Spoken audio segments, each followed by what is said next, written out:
মাধ্যমিকের জন্য সরকার স্বতন্ত্র অর্থাৎ আলাদা অধিদপ্তর চাই। আজকে আমাকে যদি সেই কলেজে ছাড়া আমাকে নিয়ন্ত্রণ করে, এটা আমার প্রেস্টিজ অফ কোশ্চেন। তার যে কোয়ালিফিকেশন, আমার কি কোয়ালিফিকেশন একটু কম আছে নাকি? এখন যারা এই সরকারি মাধ্যমিক বিদ্যালয়ে আছে তারাও বিসিএস পেস করে আসছে, সবাই অনার্স মাস্টার্স। তাহলে তাদের মধ্যে আমাদের মধ্যে তফাৎ কোথায়? হ্যাঁ, তফাৎ তারা সরকারি কলেজে অথবা বেসরকারি কলেজে তারা সেখানে সুযোগ পেয়েছে, আমি পাই নাই। কিন্তু আমি যেখানে পেয়েছি সেখানে কেন আমার এই কালো হাত থাকবে?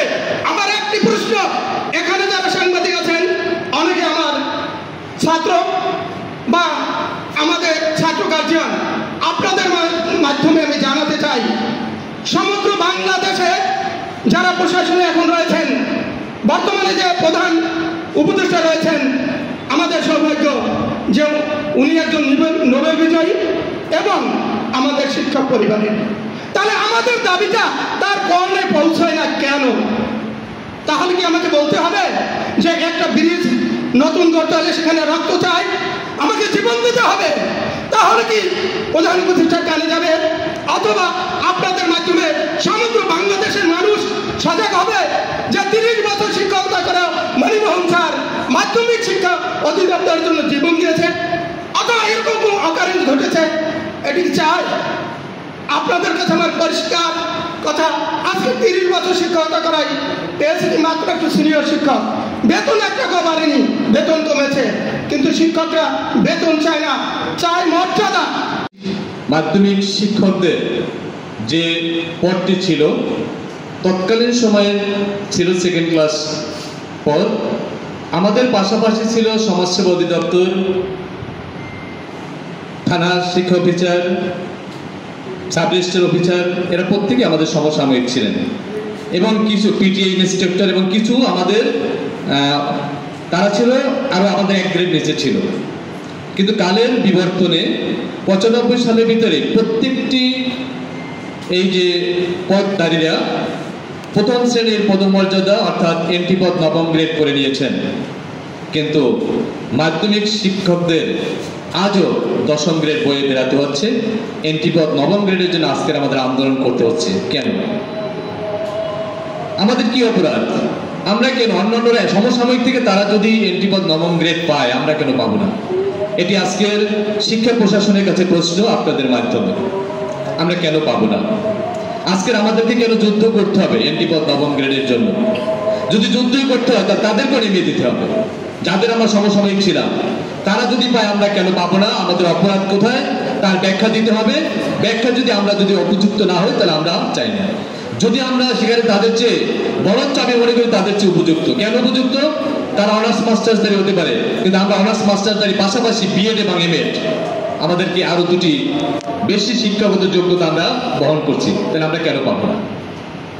তাই আমাদের দাবি এন্ট্রি পদ 9ম গ্রেড ধরে 4 স্তরীয় পদক্ষেপ আমাদেরকে দিতে হবে। প্রথম যে সর্বোপরি যে আমাদের দাবি যে আমাদের আলাদা অধিদপ্তর। আমরা কোনো বর্গা চাষি সরকারি জমি বা ধারকরা জায়গায় বসবাস করতে চাই না। আমাদের দরকার কবলা সম্পত্তি। যদি কবলা রেজিস্ট্রিকৃত আমাদের সম্পদ হয়, আমরা আমাদের সেই কাজগুলা যে ফসল ফলাই না কেন সেটা সহজে ফলাতে পারবো। এই জন্য আমাদের মাধ্যমিক যারা আমরা শিক্ষক আছি, প্রধান শিক্ষক আছেন, প্রথম যে কাজটি করতে হবে ঐক্যবদ্ধভাবে স্বতন্ত্র অধিদপ্তর যদি হয়ে যায় তাহলে বাকি কাজগুলো সহজ হয়ে যাবে। দীর্ঘদিন ধরে তারা এই সমস্যায় ভুগছেন, কিন্তু এর যে দ্রুত সমাধান সেটি তারা পাচ্ছেন না। এই বিষয়গুলো বিবেচনায় রেখে আমি চিন্তা করলাম যে এই সমস্যাগুলোর মূলে কি রয়েছে। তো আমি একটি ডাটা সংগ্রহ করলাম, সেখানে দেখা যাচ্ছে যে বাংলাদেশে 64টি জেলা শিক্ষা অফিস রয়েছে, 5,516টি উপজেলা মাধ্যমিক শিক্ষা অফিস রয়েছে, 686টি সরকারি কলেজ, 706টি সরকারি মাধ্যমিক বিদ্যালয়, 104টি টিচার্স ট্রেনিং কলেজ এবং ব্যানবেজ 2014-এর তথ্য মতে মাধ্যমিক পর্যায়ে শিক্ষা প্রতিষ্ঠানের সংখ্যা ২১,২৩২। এখানে কলেজ রয়েছে ১৫১৪টি। এ কারণেই এই বিশাল সংখ্যক শিক্ষা প্রতিষ্ঠান, শিক্ষক, কর্মকর্তা, কর্মচারী ও শিক্ষার্থীদের জন্য কাঙ্ক্ষিত সেবা নিশ্চিত করা অনেকাংশেই সম্ভব হচ্ছে না। তাই